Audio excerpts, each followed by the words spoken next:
한 주간 잘 지내셨습니까? 장마의 무더위에 힘드셨죠? 우리 옆에 계시는 분들 한번 보시면서 한번 인사 나누겠습니다. 뭐라고 인사 나눠야 될지 갑자기 앞이 캄캄하십니까? 이렇게 한번 인사해 볼까요? 우리는 한 가족입니다. 제가 밥 한 끼 대접하겠습니다. 네, 차마 밥 한 끼 대접하겠다는 말은 못 하시겠습니까? 가족이라고 하면 우리가 한솥밥을 먹으면서 함께 한 길을 향해 걸어가는 공동체라고 할 수 있습니다.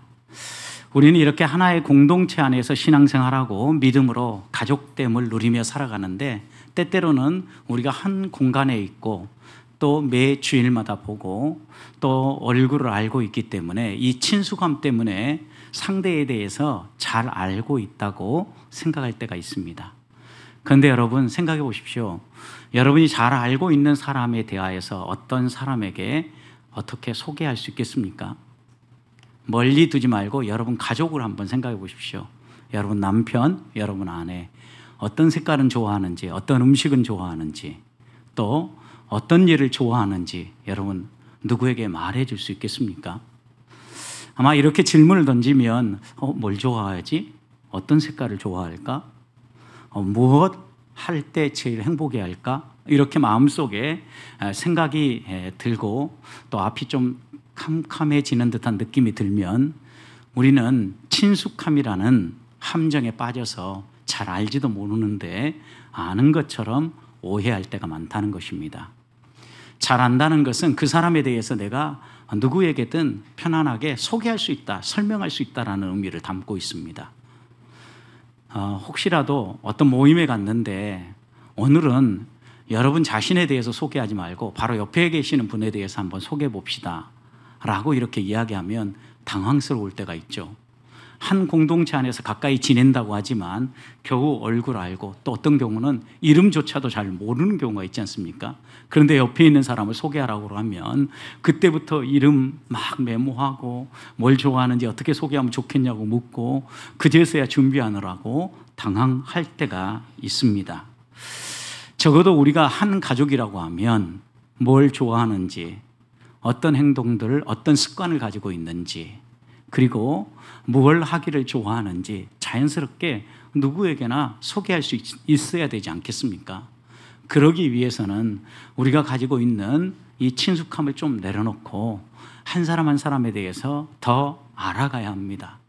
그리고 더 알아가기 위하여서 우리가 하나하나씩 좀 글로 표현해 볼 필요가 있습니다. 아니면 말로 한번 표현해 볼 필요가 있습니다. 글이나 말로 구체적으로 자세하게 설명되고 말이 되어지지 않는다면 우리는 아직 잘 모르고 있는 것이다 라고 이해해야 합니다.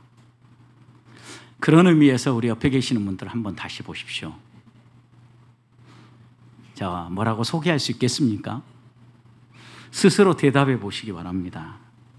그리고 그 답을 가지고 이제 저를 보시기 바랍니다. 지난주 목자 모임에서 함께 읽고 나눈 책의 내용 가운데 교회 유형에 두 가지 유형의 교회가 있다라는 겁니다. 닭과 같은 형태의 교회가 있고 또 하나의 형태는 꿀벌과 같은 형태의 교회가 있다라는 거죠.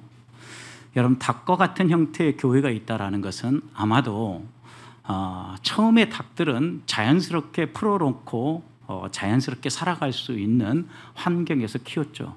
그런데 인간이 이 닭을 키우면서 거기에서 무언가 얻으려고 하는 순간부터요, 닭을 가두어 기르기 시작했어요.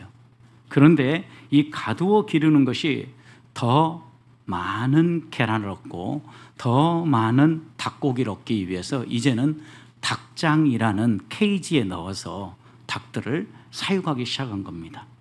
그래서 여러분 생각해 보십시오. 닭장에서 사육하는 닭들을 보면 좁은 공간에서요, 계란을 낳으면, 달걀을 낳으면요, 자동으로 앞으로 굴러 나오게 만들어 놓았습니다. 그래서 사람이 어떻게 해서든 편안하게 이렇게 닭들을 통하여서 계란도 얻고 빠르게 발육시켜서 닭고기를 얻기 위한 공간이 닭장입니다. 그런 점에서 닭장은 닭들의 입장, 닭들의 관점에서 보면요, 매우 불편한 곳임이 분명합니다. 그러나 인간적인 관점에서 본다면 이기심의 상징이지요. 그래서인지 닭과 같은 형태의 교회라고 이야기할 때에는 이기심을 표현하는 곳으로 많이 비유를 합니다. 그리고 아마도 닭들이 가지고 있는 습성 때문에 그런 것 같습니다. 한 농부의 이야기가 있습니다. 한 농부가 닭을 사육하고 닭을 기르는 농장을 운영하고 있는데 아침마다 이 닭들이 울음소리를 울어서 새날이 밝았다라는 것을 알려줍니다. 그런데 어느 날은 아직 새벽이 아니고 동틀 때가 아닌데 닭이 막 울어대는 겁니다. 평범한 울음소리가 아니었습니다. 비명에 가까운 울음소리였습니다. 무슨 일일까 생각을 하고 농장의 주인은 불이 나게 닭을 사육하는 닭장을 향하여서 뛰어갔습니다. 가서 보니까 닭들이 600마리나 죽어 있었던 겁니다.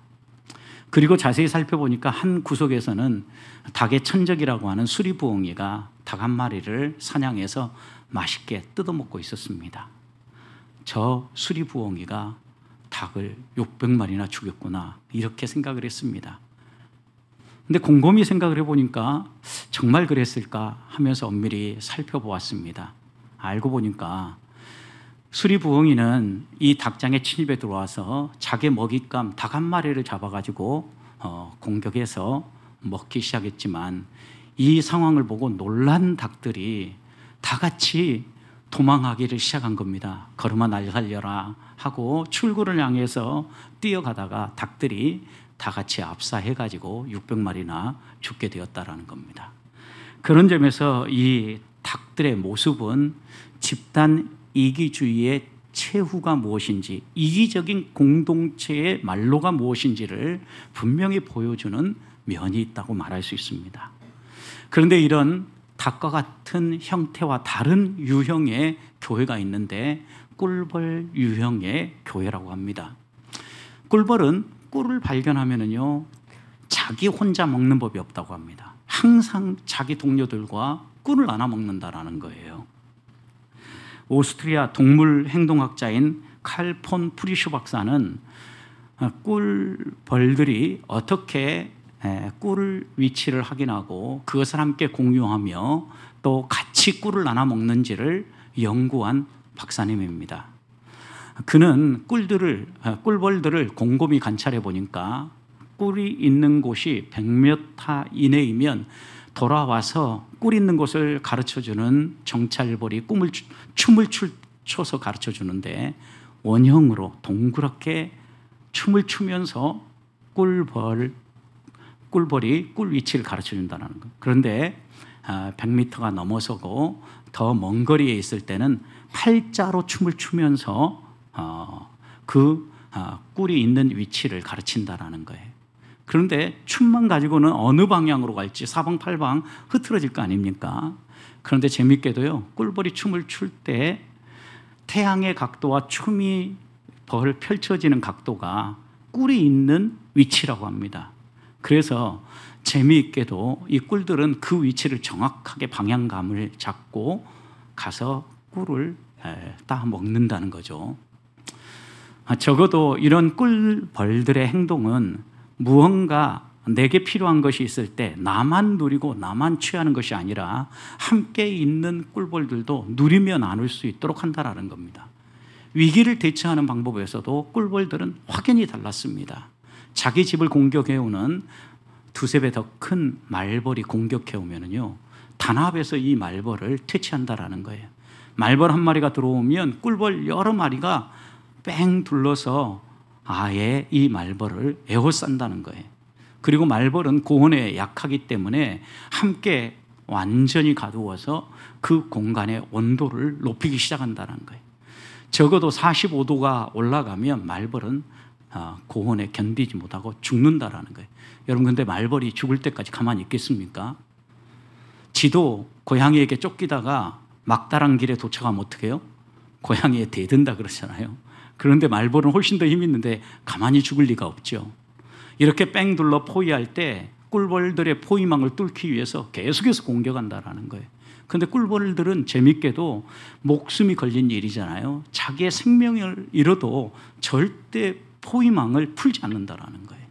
공동체를 위하여서 끝까지 이 포위망을 유지하면서 천적인 말벌을 질식사시키고 고온에 죽임당하게 만든다는 겁니다.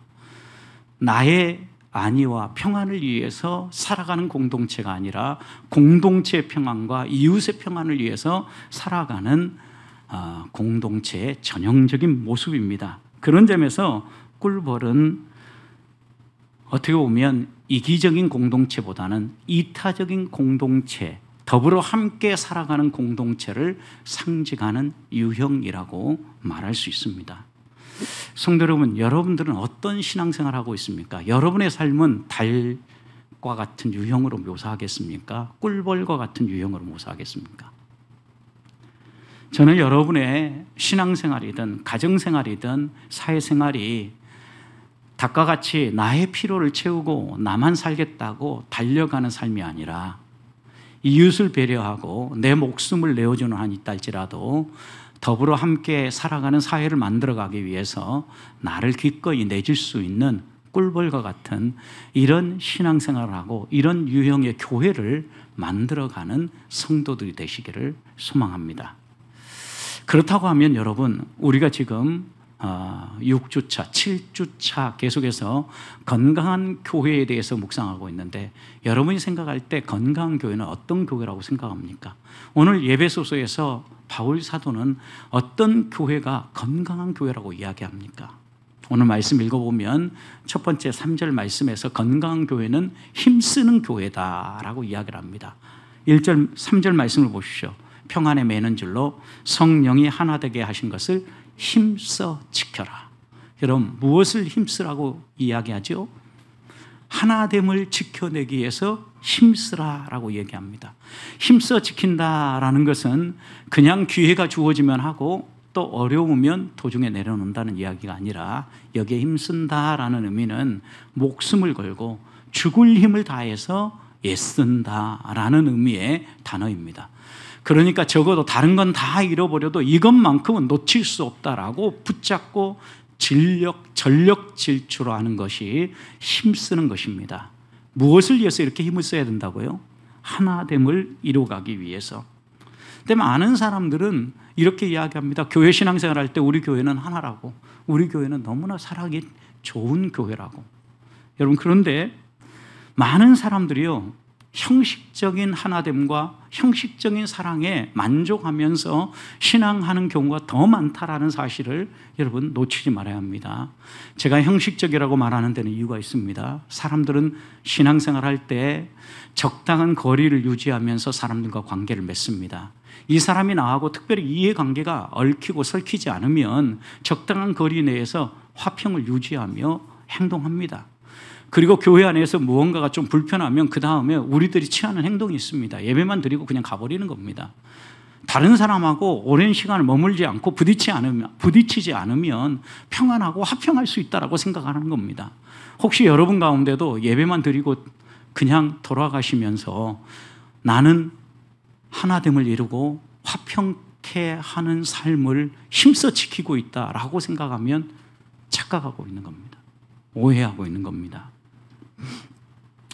서로에 대해서 너무 관심을 많이 갖거나 서로의 일들에 대해서 많이 알면 서로 피곤하다고 생각을 합니다.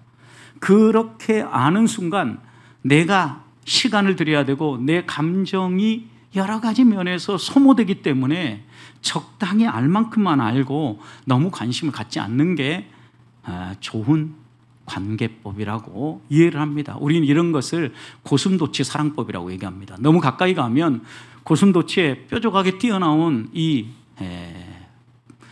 가시가 서로를 찌르기 때문에 적당한 거리를 유지하고 찌르지 않을, 서로 상처 입히지 않을 거리에만 적당히 머무는 겁니다. 여러분, 그런데 오늘 우리 주님께서 바울을 통하여서 하나됨을 지키라고 할 때 그렇게 적당한 거리를 유지하는 것을 하나됨을 지키는 것이라고 말하는 걸까요? 천만의 말씀입니다.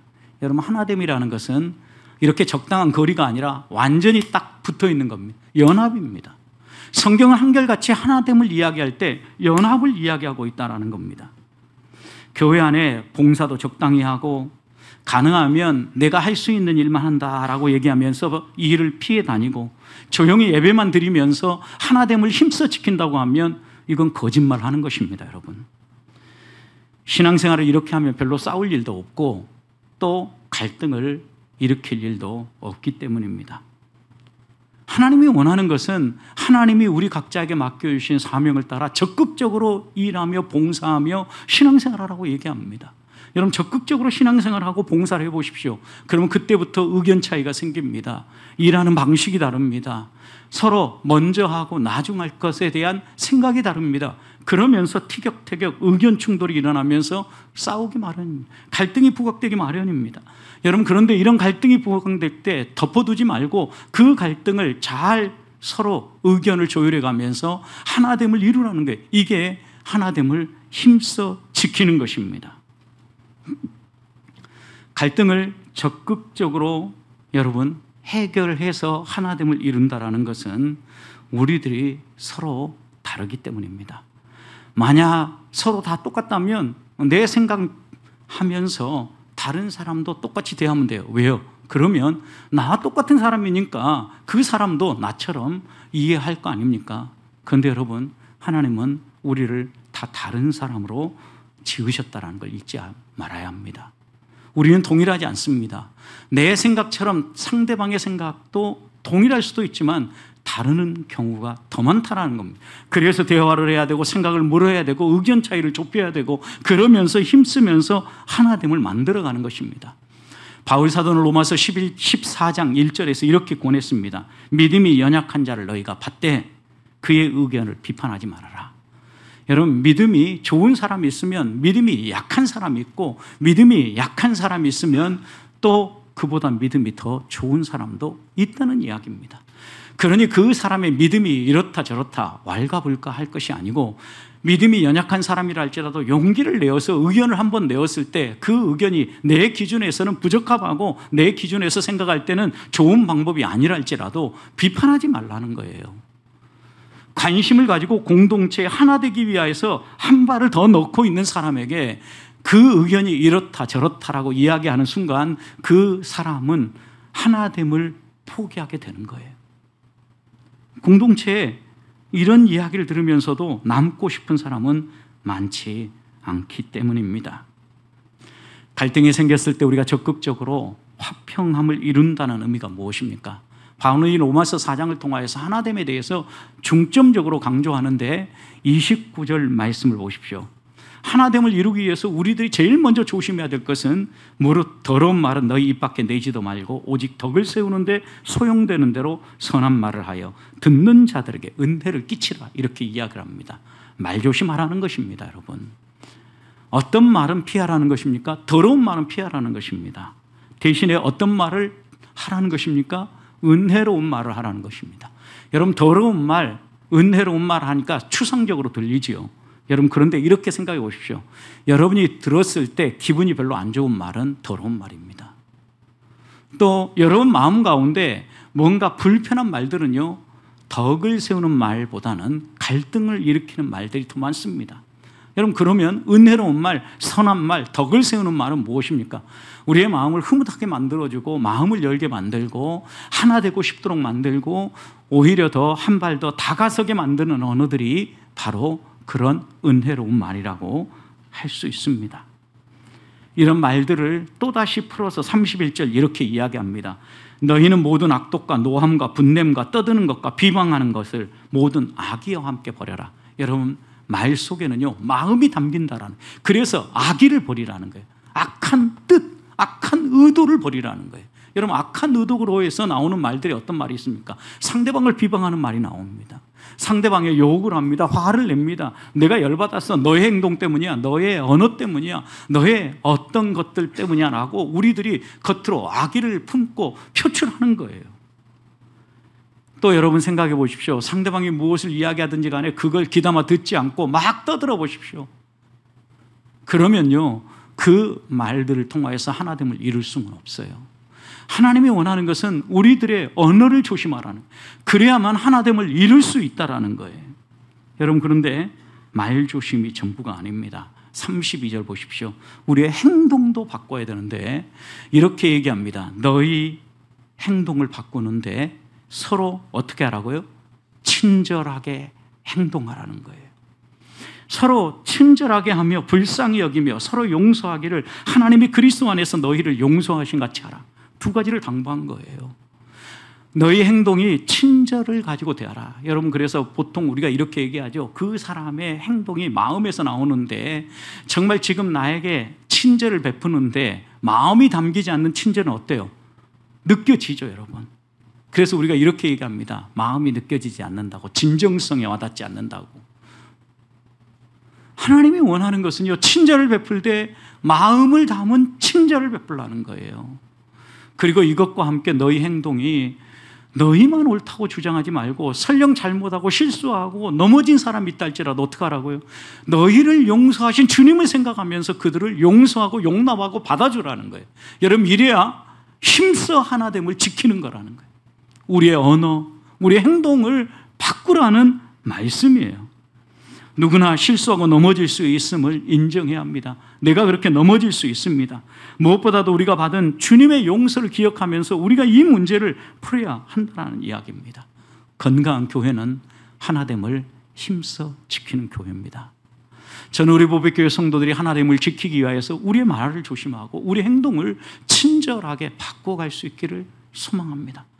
그러므로 우리를 통하여서 교회를 떠나는 사람이 생기는 것이 아니라 교회에 나오는 사람들이 더 많아지고 우리 교회 안에 하나의 공동체를 이루어가는데 하나님이 쓰시는 귀한 도구로 여러분의 삶이 쓰여지기를 주님의 이름으로 축복합니다.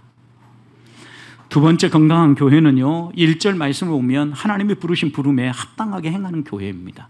하나됨을 이루는데 그 하나됨을 이루는 방법에 있어서 하나님이 부르신 부름을 따라서 하나됨을 이루라는 거예요. 이 말씀은 또 다른 말로 표현하면 이런 거예요.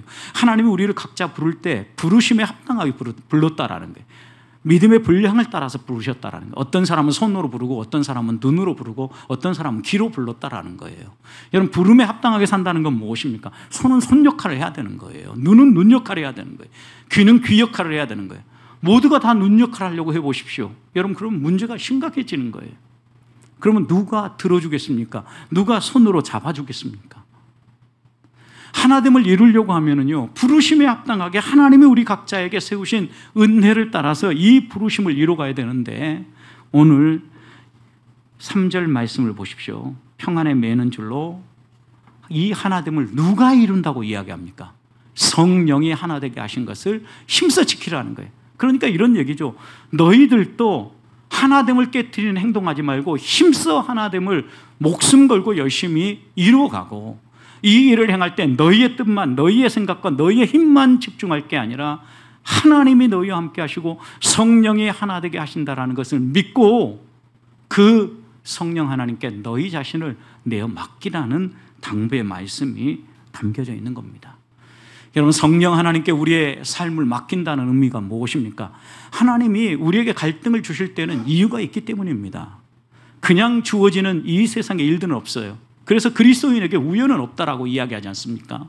하나님께서 우리에게 뭔가 이유가 있으니까 사람들을 만나게 하시고요. 또 만남을 통해서 여러 가지 의견차도 경험하게 하시고 갈등도 겪게 하시는 겁니다.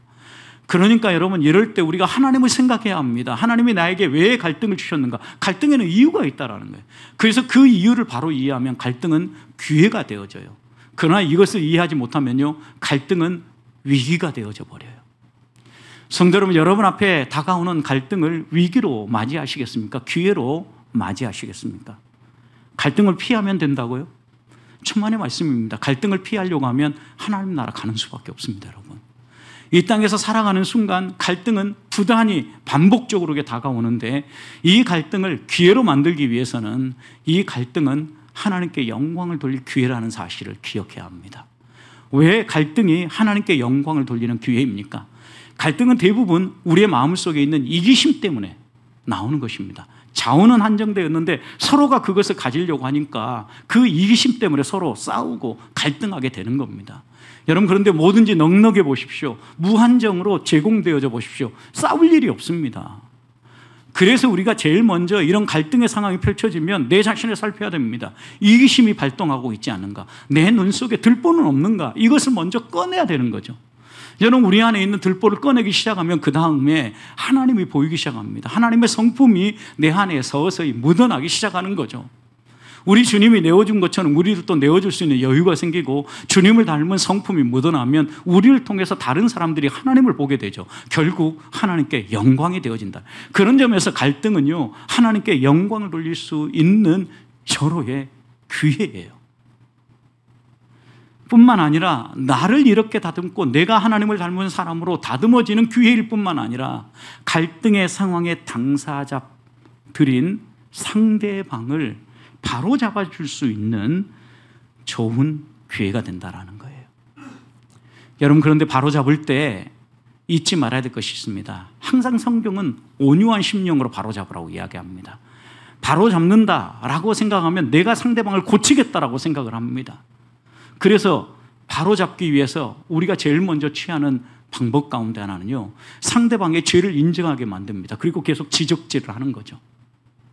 여러분, 상대방에게 인정하게 만든다라는 것은 지적질을 하고 상대방을 코너에 몰아넣는다는 의미가 아닙니다, 여러분. 마태복음 18장에 보면 갈등의 상황 가운데 있을 때, 또 범죄한 사람이 있을 때, 누군가 잘못한 사람이 있을 때 이 사람에게 찾아가서 말마다 확증하라고 이야기를 합니다. 우리는 그 말씀을 근거로 삼아서 상대방이 무엇을 잘못했는데 인정해야 진정한 화해가 일어나고 용서도 이루어진다, 이렇게 이야기를 합니다. 한편으로 맞는 것 같습니다. 여러분, 그런데 주의 말씀이 어떤 맥락에서 우리에게 주어지고 있는가는 항상 성경은 문맥 속에서 읽어내야만 오해가 없어요. 그렇다면 마태복음 18장 이 말씀이 있는 앞뒤에 어떤 내용이 있는가 봐요. 앞에는요, 잃어버린 양 한 마리를 찾아 나서는 목자의 비유가 담겨져 있습니다. 여러분, 한 마리의 양을 찾기 위해서 목자는 다른 양들을 놔두고요, 이 양을 찾을 때까지 돌아다닙니다. 여러분, 그 다음에 이 양을 찾은 다음에 어떻게 반응합니까? 너무나 기뻐서 즐거워하며 콧노래를 부르며 집에 돌아와서 동네 사람들을 다 불러놓고 잔치를 벌입니다. 여러분, 이 말씀 다음에 잘못한 형제를 용서하라는 얘기가 들어있거든요.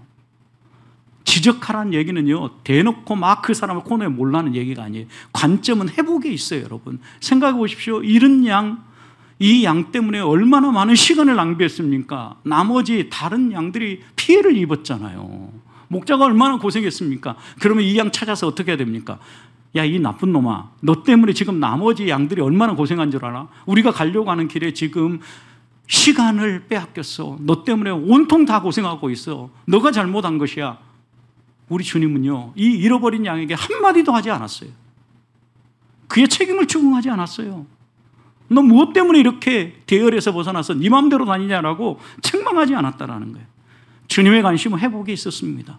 오히려 그를 위하여서 잔치를 벌려줍니다. 그리고 잃어버린 한 마리의 양을 찾았다고 너무나 즐거워하고 행복해하지 않습니까? 뒤에 나오는 비유도 같은 관점입니다. 무자비한 종에 대한 비유입니다. 아니, 여러분이 잘 알고 있는 대로는 1만 달란트를 탕감받은 종에 대한 비유입니다. 1만 달란트 어마어마한 빚을 탕감받은 종이 밖에 나가서 100데나리온 빚진 종을 용서하지 못하고 감옥에 쳐넣은 겁니다. 여러분, 어떻게 보면 무자비한 종이죠. 자기가 용서받은 걸 모르고 다른 사람을 불쌍히 여기지 않는 거죠. 주인은 다시 이 종을 불러서 탕감해 준 것을 취소하고 오히려 감옥에 집어넣죠. 무엇을 깨우치려고 하는 겁니까? 이 종에게요, 너도 무자비한 삶을 살지 말고 용서하고 다른 사람을 불쌍히 여기는 삶을 살라는 거예요. 누군가가 피해를 준 사람들이 잘 회복되기를 원하는 관점에서 이 마태복음 18장의 비유와 또 형제를 권면하라는 이야기가, 바로잡으라는 이야기가 나오고 있다라는 거예요. 성경은요, 하나님의 사람들이 공동체 안에서 떨어져 나가는 걸 원치 않으셔요. 우리 그런 말 하죠. 미워도 남편이고 미워도 아내예요. 여러분, 화가 잔뜩 올라가면 아이들이 곁길로 갈 때 확 호적에서 파버린다고 이야기를 합니다. 그런데 저는 호적에서 진짜 파는 사람 한 번도 못 봤습니다. 그 마음속에 어떤 의도가 있는 겁니까? 어떻게 해서든지 이 공동체 안에서 이 곁길로 가는 삶을 정리하고 한 공동체 안으로 들어오기를 원하는 거예요. 회복에 초점이 있다는 이야기예요. 그래서 바울은 데살로니가전서 5장 14절에서 형제들아 너희를 권하노니 게으른 자는 곤개하고 마음이 약한 자는 격려하고 힘이 없는 자는 붙들어주며 모든 사람에 대하여서 오래 참으라고 이야기를 합니다. 그 사람의 형편과 환경을 보면서 배려하고 이해하고 품어주고 보듬어 주라는 격려의 말씀입니다. 그러면서 갈라디아서 6장 1절에서는 잘못한 사람이 있으면 신령한 너희는 온유한 심령으로 그들을 바로잡아주라.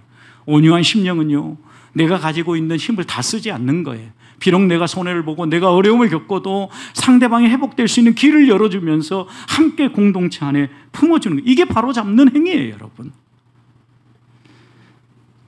이웃을 섬기며 선으로 악을 이긴다는 의미를 잊지 않아야 합니다. 우리는 갈등을 최소화하겠다라는 마음에서 안전한 길만 선택합니다. 갈등이 벌어지면 피해 다닙니다. 그리고 그 가운데 희생적이고 이타적인 사람은 다른 사람을 위해서 조용히 교회를 떠나는 것으로 행동을 결정합니다. 교회를 살리기 위해서입니다. 그러나 떠나는 것보다 더 중요한 것이 있습니다. 부르심에 합당하게 행하는 것입니다. 하나님이 우리를 부르신 것은 각각 역할이 있기 때문에 부르신 겁니다. 내가 그 자리에 있어야 온 몸이 되어지고 한 몸이 되어지고 교회가 되는 것입니다. 손이 있으면 발이 있어야 되고 눈이 있으면 귀가 있어야 합니다. 각각의 제 역할을 충성스럽게 부르심에 합당하게 감당할 때 하나의 교회가 이루어지고 그 역할들이 살아있는 교회가 건강한 교회라는 것입니다. 여러분, 주일날 와서 누군가가 섬기니까 나는 그냥 그 섬김만 받고 머물다 떠나가야지, 이게 아니라 오늘 내가 섬길 일은 무엇인가? 하나님은 이 교회 안에 나를 한 몸으로 보냈는데 내가 여기에서 해야 될 일은 무엇인가? 부르심에 합당하게 행하는 것입니다. 성령의 도우심을 구하며 일하는 겁니다. 그럴 때 우리가 하나 되는 것입니다. 이 교회가 건강한 교회입니다.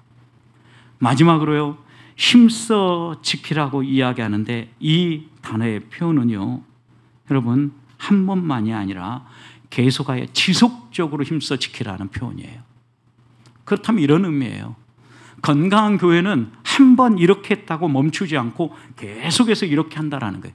이것을 여러분 교리라든가 신학적 용어로 표현한다면 건강한 교회, 개혁적인 교회는 계속하여 개혁하는 교회라는 거예요. 하나님이 원하는 교회, 건강한 교회는요, 멈춰있는 교회가 아니에요. 계속해서 자기를 살피면서 계속해서 변화하고 개혁하고 주님을 닮아가는 모습으로 변화되어 가는 거예요. 여러분, 우리가 이렇게 변화되려고 할 때 가장 우리를 방해하고 우리를 공격하는 게 무엇입니까?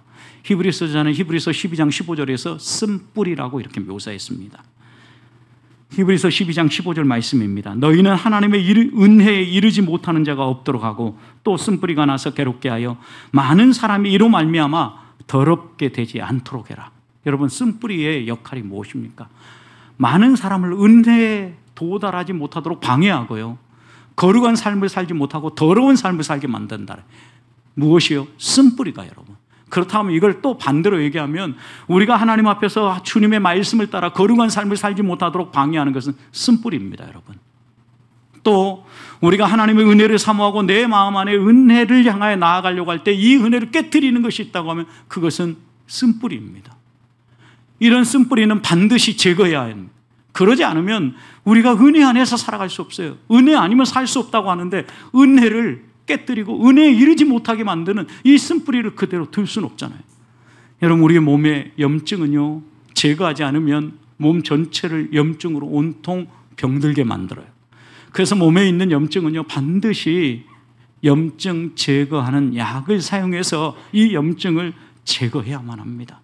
쓴뿌리는요, 제거해야 합니다. 뽑아내야 된다고요. 여러분, 우리 안에 있는 이 쓴뿌리와 같은 죄들을 어떻게 뽑아내고 어떻게 이런 이기심을 덜어놓게 만들겠습니까? 누구나 자기 이기심 때문에 잘못한 것이 있습니다. 하나님은 반드시 그것을 해결하게 하시는데 때로는요, 이것을 해결할 때 제3자를 개입하게 만들기도 하고 사람과의 관계 속에서 지혜롭게 이 쓴뿌리들을 제거하게 하시는데, 여러분 예수님을 보십시오. 요한복음 4장에 보면 길을 가시다가 사마리아 한 성에 도착했습니다. 수가성입니다. 이 수가성 여인이 물길로 나온 것을 우물에서 만나죠. 여러분, 주님은 이 여인을 만나자마자 이 여인을 회복시키기 위해서, 야, 너 왜 이렇게 난잡한 생활하느냐? 너처럼 그렇게 간음한 삶을 살아가는 사람을 누가 좋아하겠냐? 빨리 그 간음 내버리고 건강한 삶으로 돌아와라. 이렇게 이 여인을 몰아세우지 않았다라는 겁니다. 주님의 대화는요, 이 여인이 관심을 가지고 있는 것부터 하나하나 접근해 왔습니다. 그 여인의 문제를 대화를 통하여서, 질문을 통하여서, 또 서로 논의를 하면서 하나하나씩 좁혀서 결국은 그 여인의 간음의 문제까지 생각하게 하셨습니다.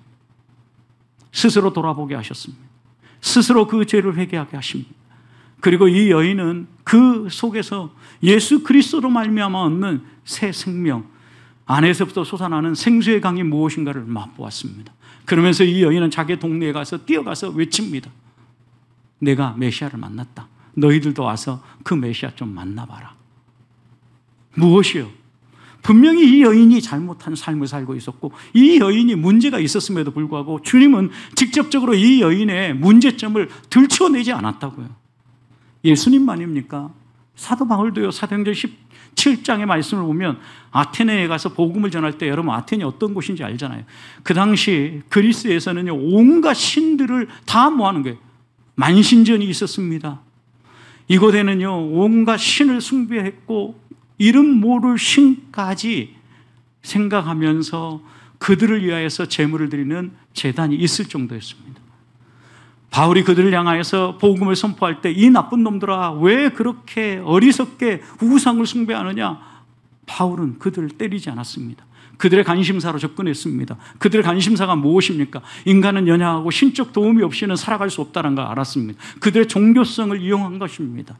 그것으로부터 관심사를 집중해서 그들에게 이 우주 만물을 창조하시고 모든 신들을 위해 뛰어난 신이 누구인가를 소개합니다. 예수 그리스도를 소개합니다. 복음을 소개합니다. 그리고 그들이 믿게 만들지 않습니까? 공통의 관심사를 주제로 해서 그들의 문제점을 발견하고 복음 앞으로 회개하고 돌아설 수 있도록 안내해 주지 않습니까?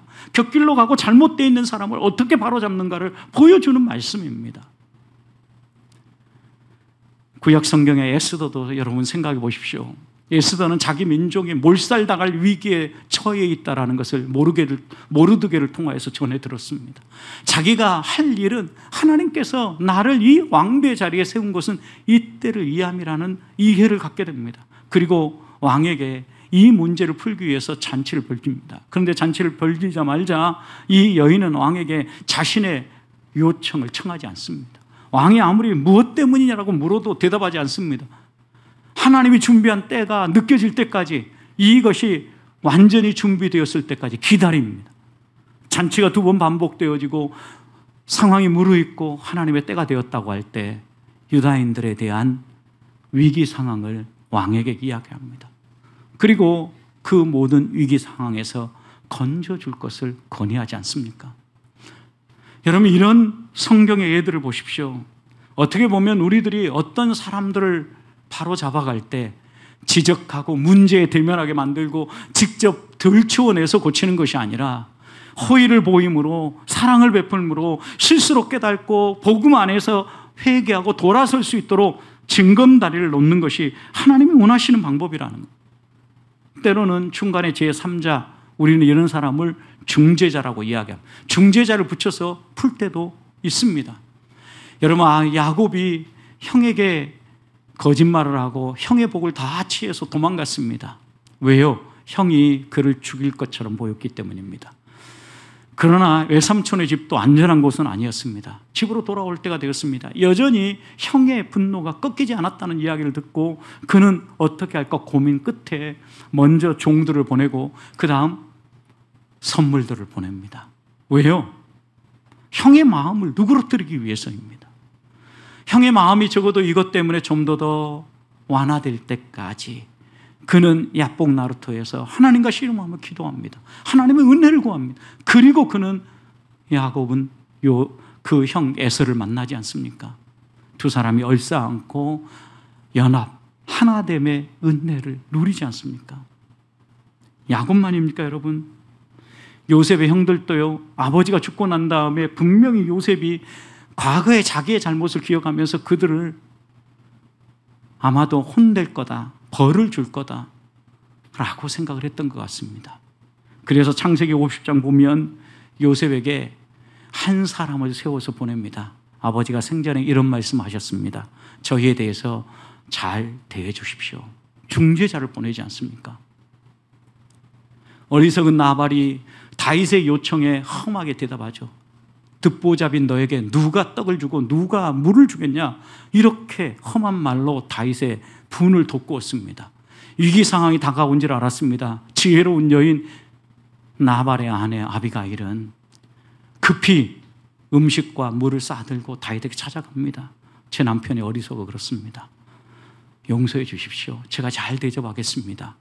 어떻게 보면 스스로 중재자를 자처하고 남편의 어리석음을 중재함으로 그 가정에 임할 위기 상황들을 대처한 것입니다. 때로는 이렇게 우리 안에 급히 다가올 문제들, 깨어짐의 위기들을요, 이런 중재자들을 통하여서도 풀 수 있다는 거예요. 성도 여러분, 계속해서 변화시켜가는 것은 하나님이 우리들에게 원하시는 일입니다.